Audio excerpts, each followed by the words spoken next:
Part 3, Injury Emergencies. We're on page 41 in your book. 4 steps to work with an open wound. What we want to do is some different steps. These are through the Red Cross that they say this, and also like athletic training practices this, so that's why I'm giving you the extra little information that you won't find in your book, but you will find this on the quizzes. So you can have the direct pressure, so if the wound is on the arm, you're putting a piece of gauze on the arm and you're going to put direct pressure right on the bleeding. If that is not stopping the bleeding, then you want to elevate the hand or the arm, if that's what got cut, above the heart. Then you're going to go for the pressure point. We have 4 pressure points. We have the 2 brachial, and then we have the 2 femoral or femoral arteries that you can push. The last is a tourniquet. We have different kinds of wounds that you can work with. The laceration is that cut. And when you're working with somebody, do you say, neener, you're gonna have to have stitches? Probably not, because they'll go into shock. So that you wanna make sure that you are working with them, but not telling them exactly what might be happening because they don't like it. Abrasion is a partial tear in the skin or a total amputation. And then, or abrasion is where you slide, right? Slide into second, and you would end up having a good skin on your arms or legs. Avulsion is the partial tear on the skin or a total amputation. And puncture wound is something is puncturing into the body. You do not want to take that puncturing item out because you could have more bleeding associated with that. With all of these things, we want to be aware of, there's going to show you some of the different ways to work with placing a bandage and wrapping. You're going to put the gauze piece right on top of the injury and hold it firmly. And then when you start wrapping, you want to start wrapping from further away up. Okay, so you don't start from the up and go down, but you go towards the heart when you're wrapping. And then you can, I have a cute little way, but that will be if you're going for certification of how to tie it off without pushing it under or something. Somebody might end up having problems with shock.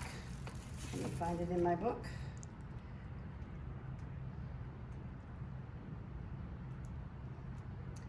And what I like to say is anytime anybody is bleeding, put them down. Don't be working with them standing up because they probably will go down for you, then you have more problems. So put them down ahead of time. Page 45 in your book, a person in shock may feel weak, faint, dizzy, feel nauseated or thirsty, have pale or grayish skin, be restless, agitated, confused, be cold and clammy to the touch. So we might have to, on the video, they're going to show you how to make the person into a burrito. Okay, these are nice. You put it, and this will contain what heat they do have in their body, so to help them so that they don't just start shivering. So it's a good thing to have, another little gadget to have in your first aid kit. Again, can somebody that's just in shock have worse problems? Most definitely, so take care of them. We have bleeding from other parts too. We have bleeding from the nose. Wrestlers, y'all know this one, because they have a little nose Tampax, right, that they just take and they put it in half and put it up into the nostril. Now again, everything that we are doing, we must have gloves on when we are touching any blood because that is the direct contact we talked about in the past. Bleeding from the mouth, you might have to use this too to put something in there. I like what they say on page 48 and 49 in your book. If a tooth falls out, don't put the tooth back in the mouth. And what they're gonna say is, if you can, put it in egg white, coconut water, or whole milk. I know, and you're gonna just have that in your back pocket. But what many of the, I think, secretaries at the grade schools have is they have a packet of powdered milk. And they put that in, and they can put the tooth in there, so to be aware of it. Anything with an eye, you want to wash it out as best you can. Internal bleeding is going to be bruises, right? And so you're going to want to watch out with the bruises.